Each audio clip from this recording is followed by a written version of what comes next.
Starting. Okay. 1, 2, 3, 2, 1.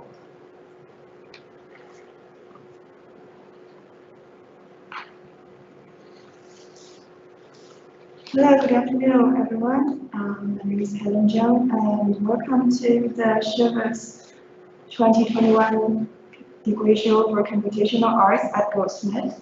This is one of our first public panels for the degree show. It's called Interactive Word Building. We're very excited to have 4 speakers, 1 guest speaker and 3 artist speakers coming to talk about interactivity in computational arts. So today we have our moderator, Rachel Faulkner, and she is a researcher, curator, writer, and educator operating at the critical intersections of contemporary art practice, feminist new science, emerging technologies, civil data infrastructures, and network culture. So I'll hand over to Rachel and as the moderator of today's panel. Hi, thank you so much, Helen. So I'm Rachel Faulkner, and as well as all of the things Helen just described me as from a wonderful introduction, I'm also a lecturer and have followed the development of this show very closely with the students. And I'm also the new head of the Digital Arts Computing Programme here at Goldsmiths, and I'm thrilled to have such an amazing panel together today to talk about the different sort of logics and dynamics of interaction. So we're going to have really quick, brief introductions from the panelists now, and then we're going to move into slide presentations before having the sort of bulk or the main body of the panel constructed around a number of different publications and questions that we'll be responding to as a group. And then after, we'll have some Q&A from the audience and a more kind of open discussion amongst the panelists. So I'm going to start off by asking Tim if you'd like to quickly introduce himself before going into a slide presentation. Thanks, Rachel. If at any point you can't hear me, please just wave and I will speak up a bit or check my sound. Yeah, my name's Tim Murray Brown and I'm an artist. I'm currently usually based in Scotland, in Glasgow at the moment, but I find myself in Romania for the last few weeks. So I'm joining you from Bucharest. And thank you very much for inviting me. So I guess I've been practicing independently as an artist for about 10 years now. And prior to that, I did a PhD at Queen Mary, looking at interactivity within digital art. And the work I usually make installations or sometimes performances, but very much sort of physical, real-world work, where I guess I'm trying to use interaction or interactivity itself as the kind of canvas of the work, and to sort of see that as a space to explore cause and effect and to create entirely new environments. And I'm particularly interested in exploring how we change as a result of the technology that we interact with. Thank you. Should we go this way, Jonas? Sure. Yeah, I'm Jonas. I'm finishing my MA in Computational Arts this year. I'm usually work a lot with internet sort of things, web-based stuff, but for this degree show I built a room scale installation, which is very exciting. So my usual way of building interaction is quite screen-based, and I wanted to go away from that this year. And I think, yeah, I'll talk about that more later. Hi everyone, I'm Yishua. I'm an artist, researcher, and energy healer. I built installation for interactive, immersive experience to explore this area, intersection area among technology, art, and healing. So within this show, I built an installation which has 2 modes, which I will introduce later. Really happy to be here. Hello everyone, I'm Sunny. I'm an MFA student graduated this year. I've been working on machine learning and visual effects, and like this year I mainly focus on audio-visual, these 2 sensations, and try to explore how technology expands that virtual space and merge it with our physical conditions, and yeah, like I've been currently working on audiovisual and it's my performance this year. Well, thank you so much to our panelists. So without further ado, Tim, would you like to start off with the presentation, please? Yeah, let me get this up and running here. Okay, can you see the screen here with the slides on it? We can. Great, okay. Well, very quickly, yeah, so as I said, my work explores interactivity and how technology changes the way we relate to each other and also the way that we see ourselves. And I'm particularly interested in embodied interaction. So the kind of interaction you have consciously maybe with machines or with each other, but where you're not really thinking in terms of reasoning or like logic, but you're just kind of acting through intuition and the knowledge that's already within the body. And for that reason, I work quite a lot with dance and with full body interaction, and I often collaborate with dancers, such as in this piece here. And to give an example, this piece from 2016, Movement Alphabet. So these are portraits generated by the way that people move as part of a one-to-one performance that we've created. And what we're trying to do with these images is to capture the essence of someone's like physical personality. So it's like when you're with someone in real space and you feel the presence of someone's body, just all of the incidental things from how they move, and all of these things are often lost with digital interaction, particularly as we mediate, right, as we connect with each other through the internet. So this was a performative piece to try to sort of explore maybe ways of capturing the essence of the physical, someone's physical personality, but without reducing it down to a normal image of the person. So taking out the image that we normally see and leaving that residue behind.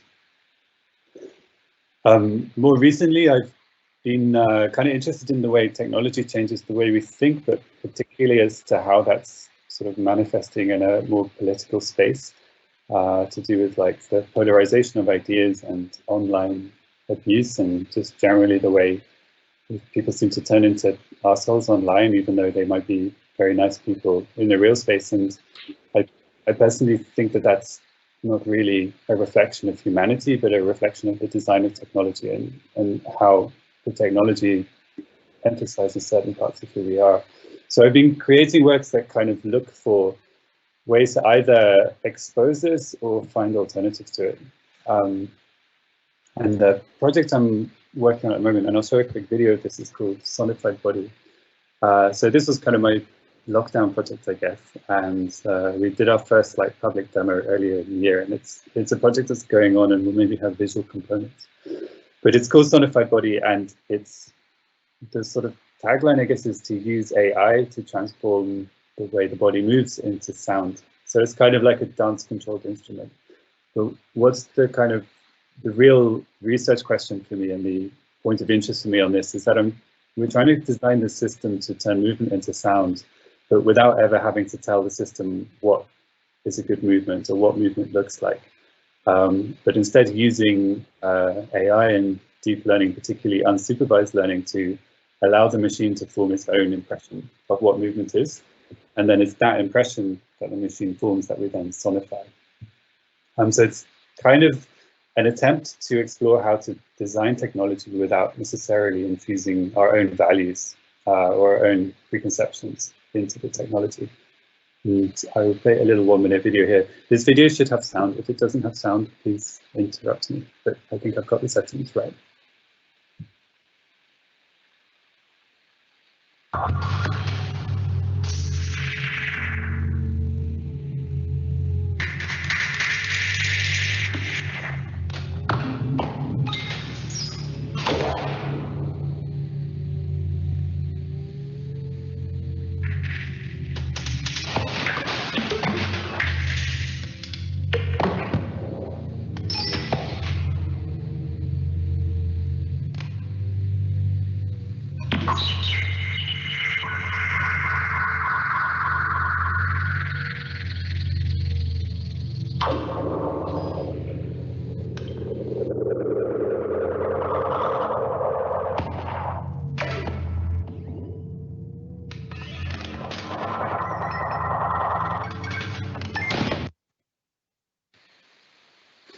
So that was, I think that was from February. That's the dancer Catriona Robertson, who was just kind of improvising and exploring the system. So yeah, this is a living project. So there will be more coming soon. Maybe as a participatory interactive piece, or maybe as a performance. I think that's still to be determined. Thank you very much.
I'm really sorry to interrupt. There's no sound coming through on the screen. I wonder if I think the microphone has been disabled on Helen's laptop. Got it. Thank you. Sorry about that. Thank you for interrupting. Thank you. Thanks a lot. Okay, let me think about where should I stop. Yeah, so like my audio-visual performance this year focused heavily on talking about space, and like you can see on the slides now, like even though it's just a super flat image, but like you can feel a sense of depth by manipulating the scale of object, the angles, and you can see that this is just strings, like a bunch of strings and like particles, but you can feel like a sense of depth in it. And by not only like playing visuals like with audio, live audio panning with 12 speakers and a physical room, can also feel extremely different, depends on what sound is being played. And like in Ableton, I'm putting the sounds at a virtual place, and you will feel like it's coming up from a different place, like you are outside or you're inside, like the dimension of the space is changing, depends on the echo, the delay of the audio. Yeah, and this is like my final project of like trying to play with these parameters, and I would love to expand this for like to as much as possible. Yeah. Thank you. I think it's really good to have a broad overview of the artist's work before we get into the discussion. So thank you so much, Sophie. Ishwai, would you like to introduce your work? Yes, I'm happy to. Thank you. So for this degree show, I created an immersive installation called The Poetry of Change. It simulates the Eastern shamanic ritual kind of ceremony, but in a performance way, and using the symbolism from I Ching and the interpretation of the symbol and the 2D image to assemble space for purification, meditation, and healing. So here I'm thinking about, because my research is basically trying to bridge Eastern philosophy and Western philosophy. So in my general research, I find out that Whitehead, Alfred North Whitehead, he has an approach to what he called process philosophy, which is basically more process oriented, that everything is not merely objects, but more like the process towards different objects or states of being. Similarly, in Taoist thinking and from I Ching, they don't distinguish ugly from beauty, but they distinguish the process that makes ugliness and beauty. So this is somehow I start my threading of thinking to bridge the White-Hedian thoughts and philosophy from ancient China, which is I Ching. And here now you can see this video. This installation has two modes. This is the interactive mode. According to Karl Barrett, the interactive, it does not deflect responsibility, and it realizes its own property, like quality of generating and simulating a life form. So within the interactive mode, the symbol on the retro TV and the word on the LCD TV, they're looking at each other. They're constantly kind of cultivating, having this conversation in between, which also reflects to our modern infosphere as signified and signified. So now it's the interactive mode, which I will do a little ceremony with chanting, and I will activate different portals on the ground. They're like kind of like soft robotic embedded in the soft material on the ground. So when I activate different portals, all the 6 lights emit different color, which change the whole body, as well as build a different kind of energy field. Because color is very essentially related to our perception of space and emotion and all the things flowing around.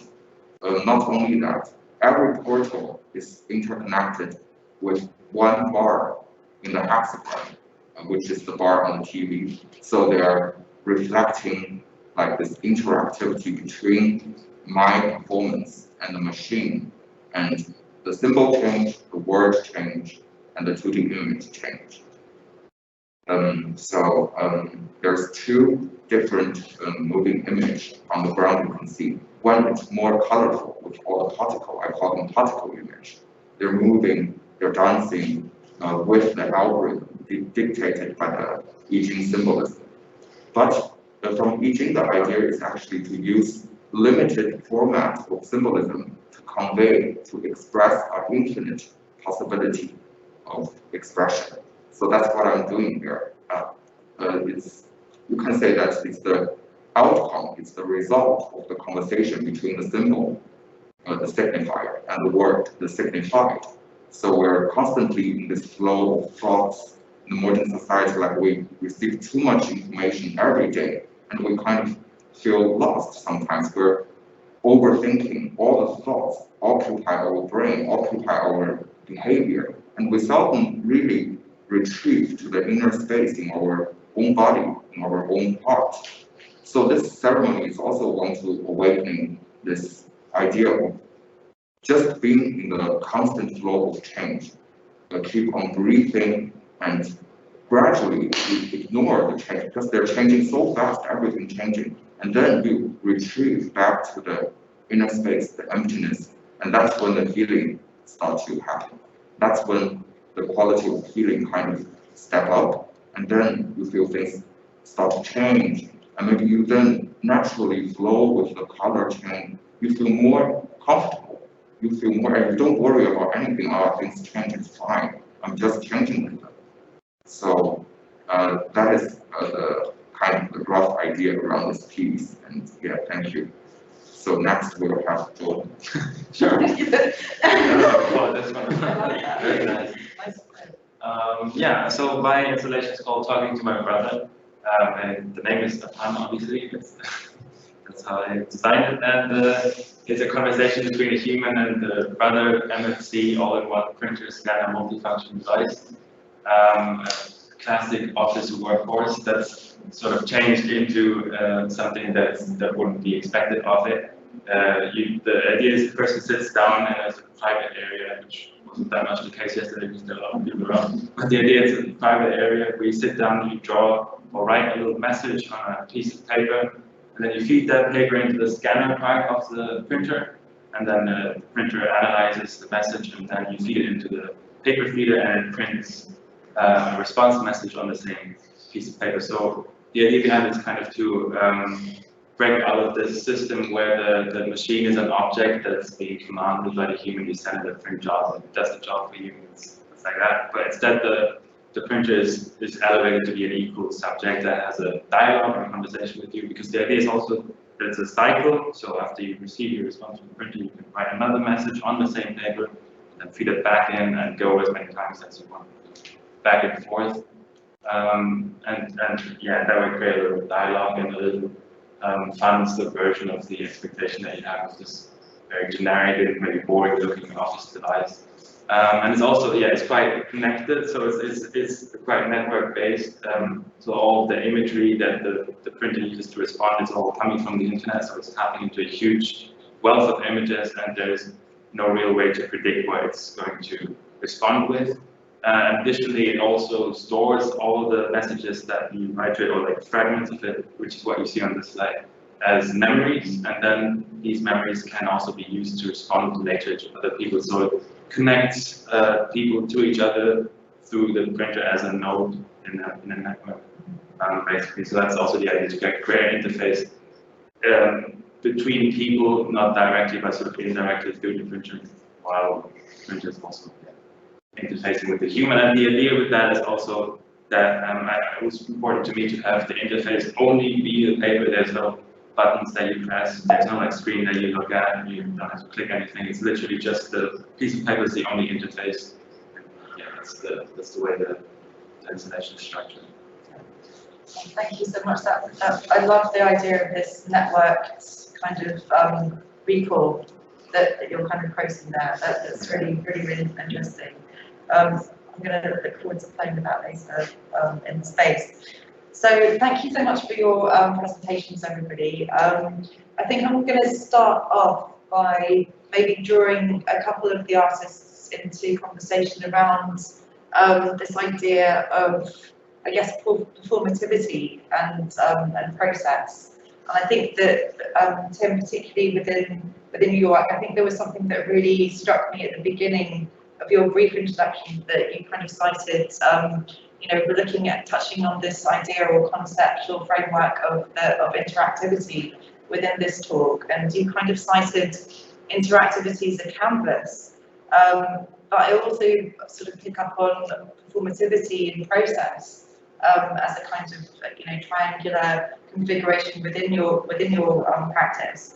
And I think I'd also like to sort of bring Yishuai into this conversation as well, because I see some similar kind of patterns coming through the performativity in the process, and using interactivity as a kind of, yeah, almost like a trigger, or a medium perhaps even for your work. So I don't know if maybe Tim, you'd like to sort of start off responding to that kind of provocation or kind of talking point, and maybe yeah.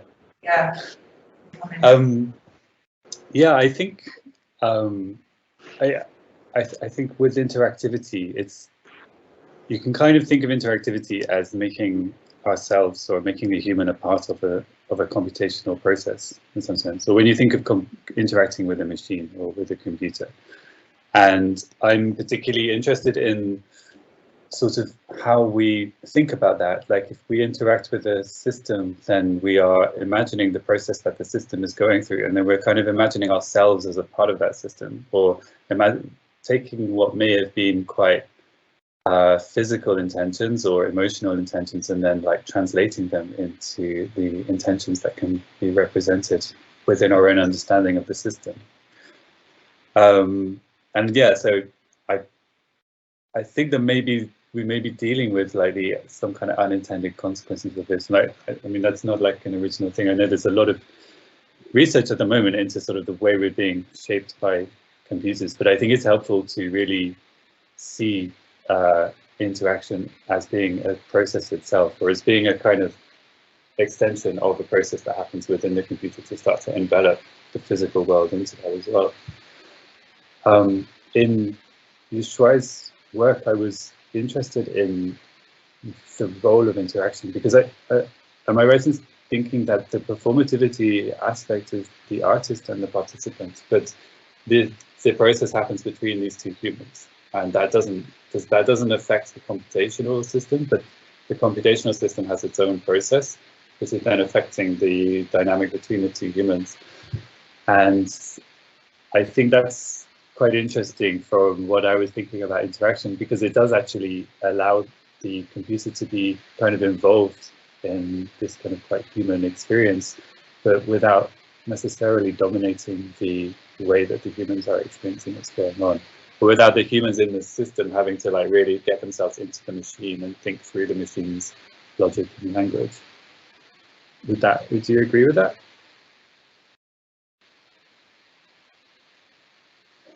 Sorry, I've lost sound again. Yes, got it. Thank you. I really want to also emphasize what you just said about the emotion, the performability with emotional kind of aspect. I think within my piece, because during the interactive mode, I am a performer, but I'm not kind of like dancing. I'm more like quietly sitting there, but just using a very simple interaction, to be honest, like a single button. But this single, very kind of daily pushing behavior we do every day, I kind of think about it, why we do these things every day, we push different buttons, and what do we expect from that? How is gonna kind of ripples around, or what kind of effect or feedback we will get from that?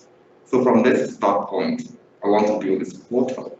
So it changed the whole color. If you can see in the picture, I use this kind of reflective material to also have an environmental light. So when you change the 6 lights, the color, the portal, the whole atmosphere changes. If you're able to be in the space, you can feel that it's very different. And with different color, the emotional flow can also change. And that's, I think, that's the first step, how we kind of change the around us, the aura, the light, and then you might actually find, the moving image start to change. It starts to develop new mechanisms, start to develop new pattern. And then you see, the symbol also changed, the word also changed. So it's a whole environment. So why I name it portal, because it's changed the whole environment with the signifier, the signified, the light of the color, the environment. So this makes me thinking, what is interactivity? Like, do we need constantly receiving information as a feedback to make sure that we're in the loop of our interaction? Or it's a portal, a gateway to something that fundamentally alters the perception within ourselves and also to the environment? I remember that Whitehead, in his Process and Reality, this book, he said human perception is the interplay between signified and signified. It's like we have brain, all the information is processed within our brain. We have a pattern, we have the common knowledge and recognition since we're children, how we are educated. So I would say that at signified, we kind of have a pre-definition of what we know or what we receive. But the signifier is like rather free, it's like flowing, I don't know what's going on. Maybe within your piece team, like the sound is the thing signified. The movement is the signified. People catch the movement, but they receive sound. They don't know what's going on, and the sounds kind of interplay with each other. So that's the idea. I'm kind of like really focused on the process-oriented art making and also this process philosophy. Yeah. Yeah, okay. Sorry. No, sorry, go on. I was just about to say that I think it's very smart for you to try to use like buttons as a trigger of memory, because his work heavily focused on healing and energy, and also like the way he plays the buttons and itself is growing, and like clicking on buttons, like clicking on this object is so intuitive, like you don't even have to think about it,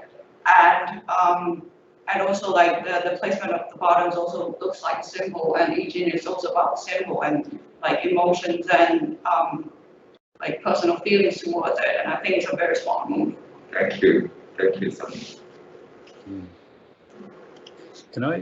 Can I ask about openness as well though? So I think with interactivity or interactive art, like you are when you bring a person in to make choices, or you bring like the audience in to make choices, then you're kind of opening the door to chaos and openness. Like you have to release some level of control or intention over what's going to happen. And I'm interested in how you thought about that in the work, actually, because you've got, in a sense, you've got like the performer has the button, right? And the performer understands the system. So there is a level of like control in the space from the performer, even though there is randomness within it.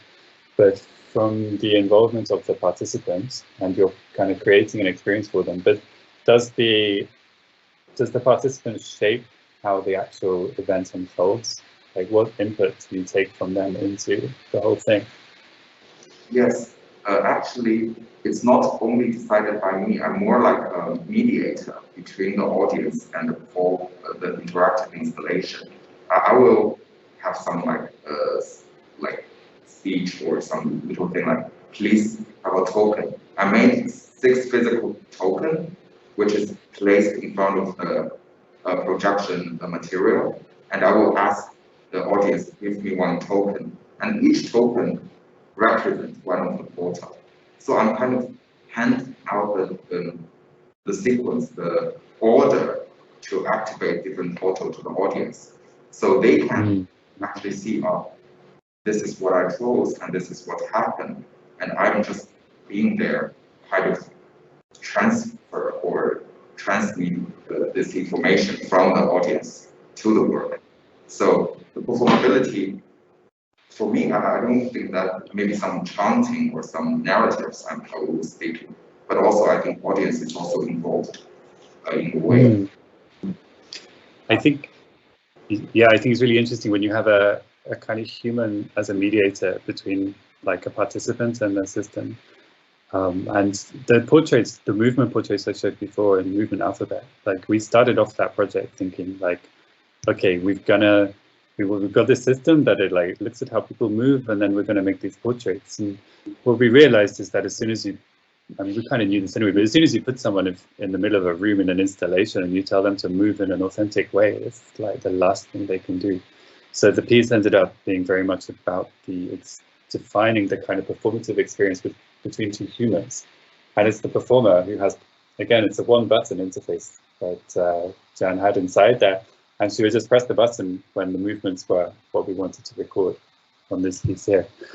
And it just, you're talking, to me, it sounds like you have a similar thing, but it also kind of reminds me of when you phone up a company on the phone and you're speaking to a human, but the human is using a computer, and you have to, like, you're trying to make them do something with the computer, but they're kind of there as a gateway in a way, or as a way to make it seem more friendly, but also as a way to kind of control the whole experience of what's going on and like mediate your access to it.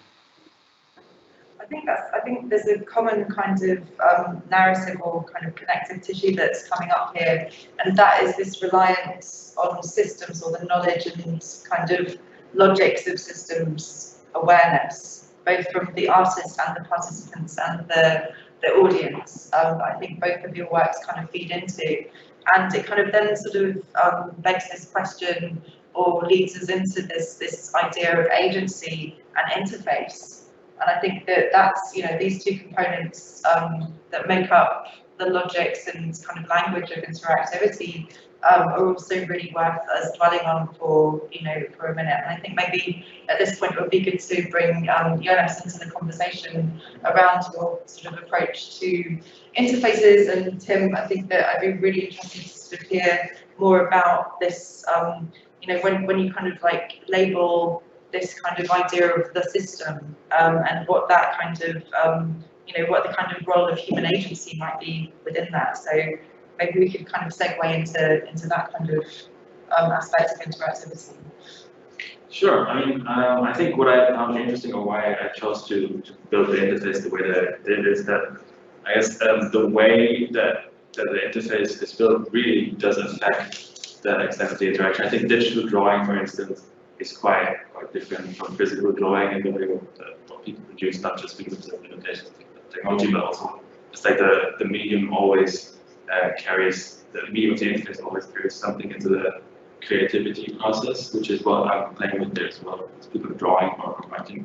So I think it's quite interesting to explore such an analog interface and how it affects what people, how people interact with the device.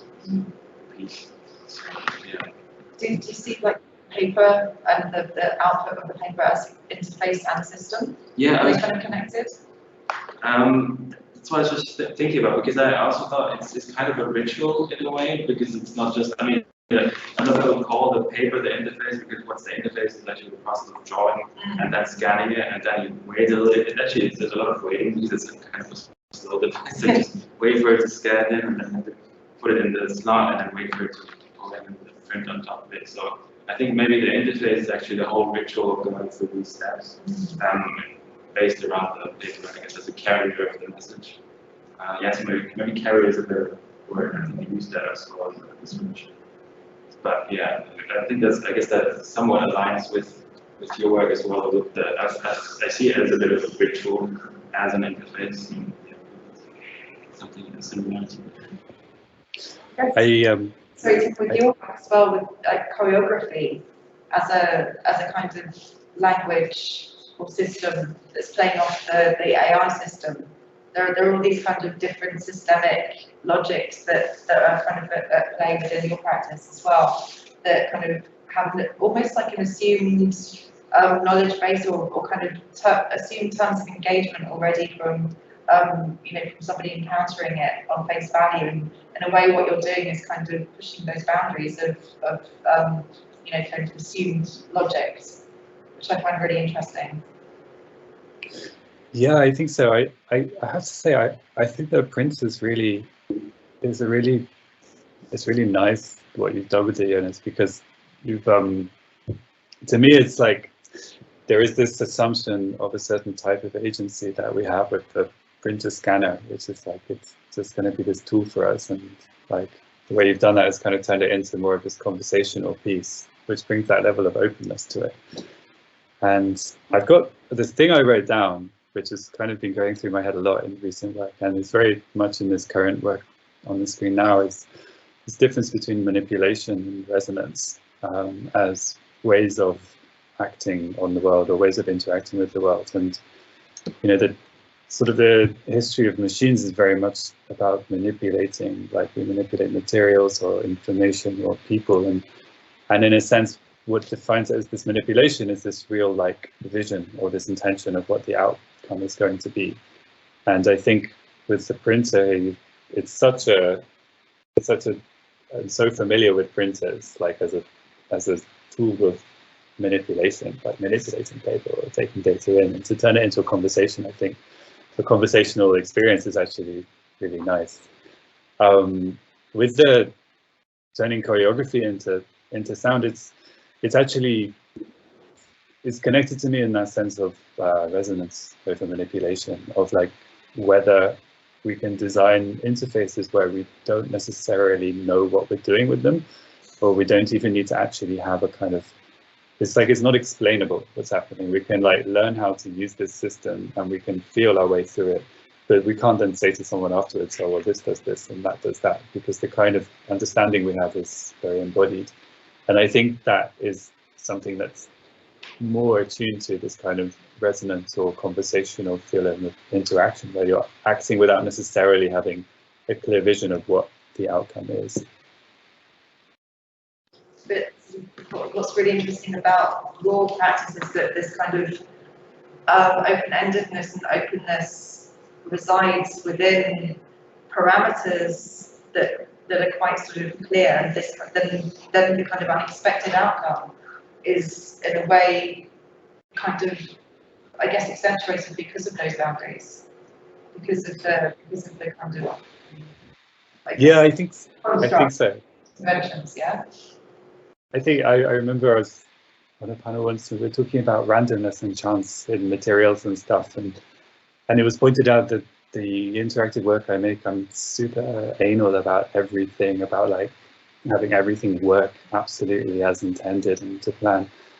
And I was a bit stumped by that, but I think the reason for that is because the the openness, like the unexpectedness of the human in any kind of interaction is just already so chaotic and random that I'm really like happy to leave that as the source of the openness. Well, I have been before, and I think some of the more recent work is actually getting a bit more random and chaotic in that sense, or a bit more unpredictable as to what the possible range of outputs is. Jonas, can I ask you, in terms of the printer piece, like, is it really important to you that we see a printer when we use your installation, or would you have been as happy to just have to have like a letterbox and 2 letterboxes in the wall? Well, the plan would work with the brother, but no, I think I have the printer is quite important to me. I like the, I feel like there's another thing to it that's sort of a personal fascination with very generic sort of consumer electronic devices that I've had all my life. So like taking apart these things and just sort of enjoying them because it's such a big unknown to me what's inside these things, and I think we can now, most people don't understand how these devices work, and they usually just expect them to work in a certain way and don't look into it too much. But I think the idea that there could be more to it is something that fascinates me, and specifically more to these devices that we see around every day, which have this advanced technology that could do so many things, but does usually just one thing that you want very easy with everything. So yeah, in that sense, I think the printer, I was very into the idea of having the office printer as a center for the installation. So I think I would prefer that to a letterbox, but yeah. Mm. To me, like the printer also symbolizes this idea of, it has this kind of idea around deliverance. Like I know that it feels like it, I think that's the word that kind of, or the kind of expectation of behavior around the construct of the printer is kind of the labor that the printer is involved in is this kind of deliverance, right? It's serving something, serving you. I mean, that's something that I also thought about, because you mentioned that you called manipulation or resonance, and the printer is, I mean, it's the sort of classic computer science system of the master-slave system, which is very, for printers specifically, I mean, that's how it works. It's the traditional way it works. And I think it's very interesting to try and break it up. I mean, I didn't like, it's not, it's quite a light-hearted thing, so I didn't really go into that so much, but I think conceptually it's definitely the way that I'm trying to approach it, and that's why I think the printer is also an interesting device, because it is very controlled by a device, and it's not funny thing to use. There's this, I think it's Mark Fisher is talking about the eerie, which is the sensing of agency in a place where you don't expect it, or the absence of agency in a place where you do expect it. And I think with computers, nowadays computers are all connected on the internet, and there is this sense of like absolutely anything is possible. And as the machines get smarter, then our expectations just seem to get broken each time, and we stop making so many bets.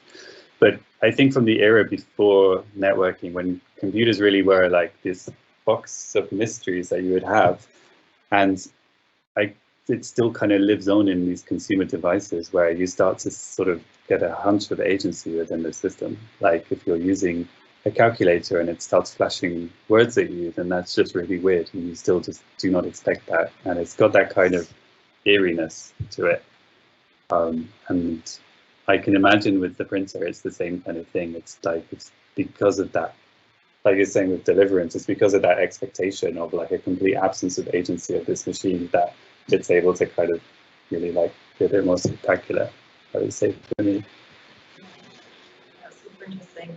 I think I'm going to like switch gear a little bit here and move into talking around Sunny's practice and how, Tim, your kind of approach to sound and immersion, kind of then correlates or starts to have a dialogue with Sunny's practice around this idea of movement and audio-visual feedback. How you kind of use the space as a canvas for intervention, and how interactivity then starts to play out within that field.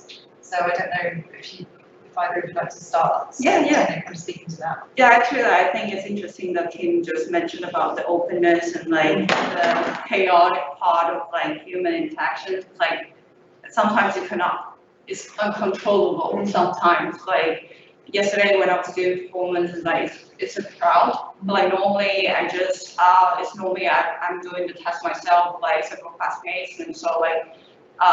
The atmosphere is completely different. Like yesterday, the crowd, like the room temperature is high. So like when the performance gets to the intense part, like it's just make people feel unbreathable. And it's not something I expected. And this reminds me of Yannis Zanikis, architecture musician. Like he had a work with like a sound constantly playing. It's like the same frequency, but he designed architecture to shed a light into the building depends on like the day of the time of the day. So even though the sound is the same, but like the texture is constantly changing based on the time.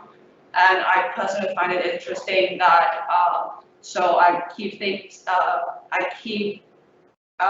regarding myself as like seeking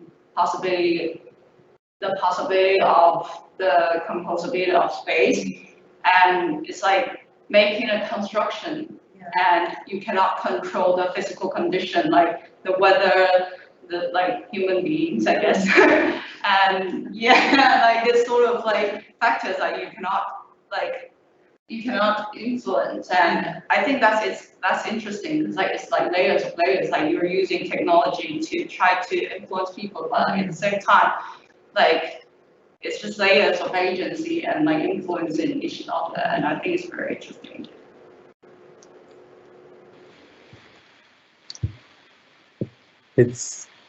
I'm interested in the spaces that you create within the audiovisual. So there's like, because in the images I saw, you're kind of in a cube already, and then the worlds that you're projecting onto this cube are themselves rendered. Some of them were rendered, are they rendered in 2D or 3D? And do you see like the atmosphere of the space as being a kind of collision between these two different worlds, or does the people inside the space get immersed into the virtual world, and then the kind of clustering of the people might affect how they experience that virtual world, for example?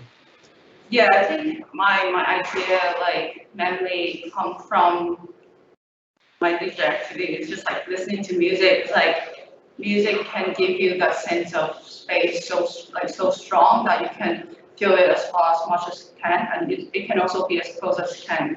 And I like whenever I listen to music, I just can visualize like there's a sense of depth over there. So I place a virtual construction like in that 2D world, and then make it feel like it's 3D, and try to play with textures, and also like the physical space is like constructed with 3 walls. So there will be a reflection on the corner, and it somehow have different like interesting textures with it. And yeah, I think it's very interesting to see how like visuals and like playing with the physical conditions. And So, sorry, you go. no, you go. I was just going to maybe bounce that back onto a reflection on your work. I don't know if you could sort of talk us through, when you encounter, for example, if you're commissioned or asked by a curator or a gallery to kind of work within a particular space, how do you sort of approach that space, from the sort of initial encounter, and how do you start to kind of think through maybe some of these points that some of you kind of brought out? Yeah, okay. I think there's space and there's place, right? And there's like a sense of, I had that defined to me as well recently. It's like a nice clear definition between like the distinction between the objective experience or the perceptual experience and the kind of social function or the social vibe you get off being in a place.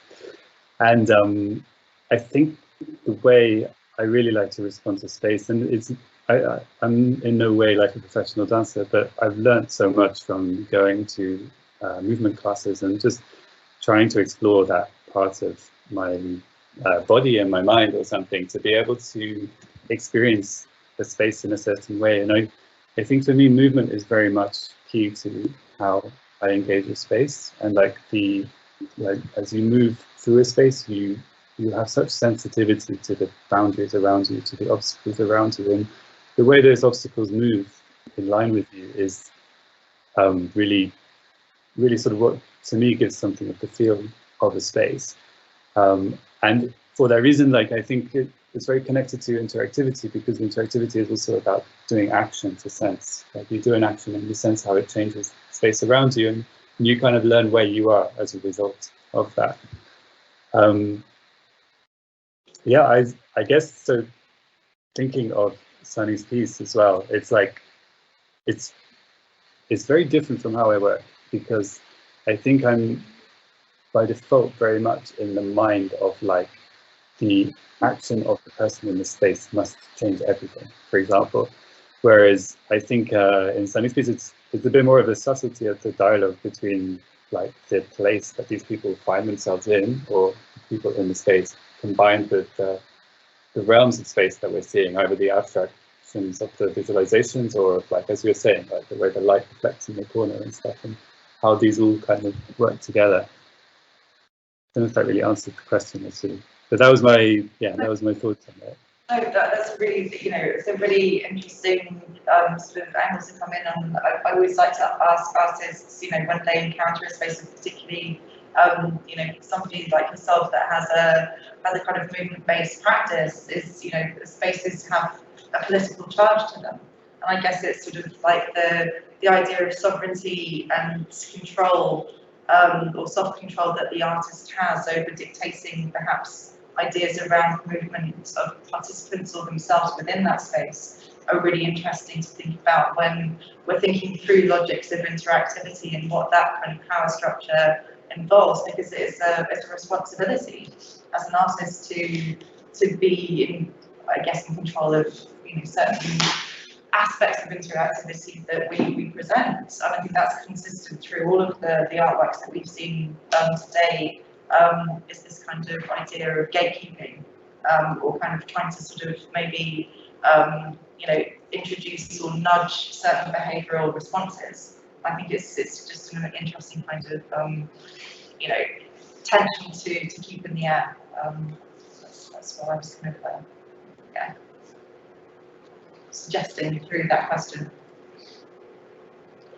So I think we're running a little bit to the line here. So I'd just like to say thank you so much for the discussion so far. And what we'd like to do now is open up to any audience questions or further thoughts around the subjects that we've discussed in the panel.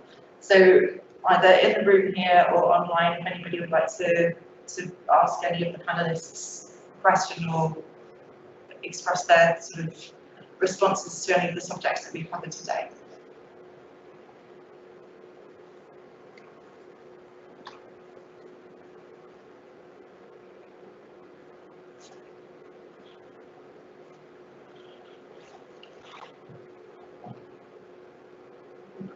Online?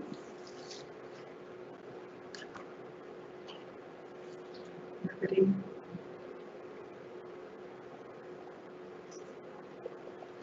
Okay, so I guess maybe a question that I had for everybody to maybe respond to as a kind of final, I guess, gesture towards interactivity is how do you think perhaps interactivity has changed through, I guess, this kind of, we're in a hybrid situation right now. So, is there still a hard line between sort of interaction in real life and interaction online, or do you think that things have now migrated into a point of hybrid behaviour, and what does that do to your approach to your own work? If anybody wants to start? I can start first. I think with the internet and all kind of technology, the interactivity can expand the horizon to a more like a patternized order rather than a hierarchical or very kind of hardline structure. So that is, I think, with the help of computation, what we can do with interactivity is actually induce more openness, sometimes even chaos, to create this harmonious relationship with manipulation and order. So it's more about this rhythm kind of between chaos and order, rather than only have one to dictate certain order. And that will generate, that kind of behavior will generate chaos that is not the chaos that's kind of self-generated within computation. So I think the pattern to make webs, to make more like web connecting, web making, web still have a center. So, but it's different. It's not like linear. It's not dictatorship. It's more like a collaboration, sharing, and interactivity within human, not between human and machine. Yeah, I mean, perhaps adding to that, I think I guess generally with the internet, not just in these times, but always, but maybe now more than ever, is the massive power of a network of millions of interactions and the way that shapes, I guess, conversations and communities and what that can create, which is what the internet, I guess, is. A huge network of interactions. And I think that's something that brings a whole new wave of possibilities with it in all sorts of areas. Yeah, I think. Sorry, no, you guys say. No, I think like the definition of interactive is like interaction definitely expanded to a black hole. Like it's become more subtle to define, and also like there's no certain way of saying that there's no interaction between, because like there's more sense going on with like different devices getting involved, like cell phones or like lenses and like other objects. And I think with more and more possibilities, like it's like become much more harder to define like whether there is an interactivity within what. Yeah. I just wanted to add, like, I think the pandemic has shown quite how limited our online communication abilities are. I mean, just throughout this entire show, I've been seeing Rachel look to a laptop that's not me. That's so when I have to sort of build my own new understandings of what's going on, just as an example. And the kind of, in the tech run today, you know, when we were setting up, like we've got this checklist of things that need to work. Like we need to be able to hear each other, we need to be able to see each other in the screen share. But that's like, it's so functional, and the program's called Microsoft Teams. And I think we're trying to like, we're just doing the absolute bare minimum to make functionality possible. But the things that really make us feel connected to each other, I think it's so much more complicated. And I was just thinking, like, when I was a teenager, I used to spend a huge amount of time on IRC, like online chat rooms. And there's a whole, I mean, this would be like in 2000 or so. There's a whole culture there. There's a whole way of like expressing things entirely through text that kind of emerged over a long period of time. And it has its own world. And I think different generations, like young generations, have ways of communicating through online platforms, which is just, I can't even understand myself, you know, only like 10 years older, for example. And so the space is kind of, the humanness kind of emerges with the environment that we're given. And I think the challenge, for me at least, one of the challenges we have is that the environments are changing all of the time very quickly. And the changes that are being made are not really to help us out, like they're not to help us connect with each other, but they're usually to fulfill either functional needs of like the business, like in Microsoft Teams, or the sort of less helpful needs of the industry that's making them. So I'm a really big advocate, and I come back to everything of just like reclaiming control of our tools. And I think it's down to us as artists to kind of really do that and to demonstrate, you know, a different possible world that might be made possible. That is a wonderful to conclude on, and I'm looking at you here and here. So thank you so much To our panelists, Tim, thank you so much for joining us. I know remote isn't ideal, but thank you so much. You've really brought such an amazing perspective and a richness to reflect on the student show, and I really look forward to seeing more of your work and your practice and embracing the chaos as you're developing your work, which it looks incredible. And thank you so much to Rob and Helen for making this happen, and yeah, and again, come to the show. Can I just ask, when is the show on until? This Sunday. This Sunday until 5th September.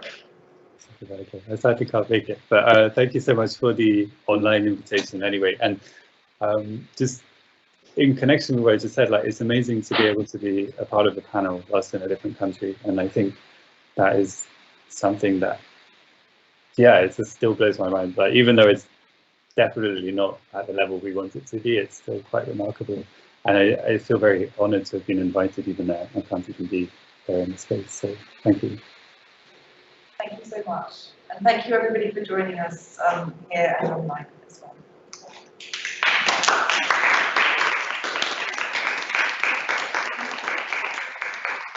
Thank you again to our speakers, Tim, Sami, Yunus, and Shai. Thank you, Rachel, for moderating, and Bob for support technically. So you can find more about artists and their practices through their websites or social media handles, or talk to them in person if you're here. As part of the public programming of Goldsmiths MFA Computational Arts Degree show, we have 2 more panels coming up. One titled Story Retelling Narratives and Fictionally, tomorrow on Friday at 1:30, and the other one titled Birth, Growth, Decay, Natural Processes in Digital Environments on Saturday, also from 1:30, which you can join either from online or in person at room 302 in the St. James Hasham building. So for more details, you can see from our exhibition website or the Instagram post at Goldsmiths Arts. So have a great rest of your day, and we hope to see you soon. Thank you. Thank you.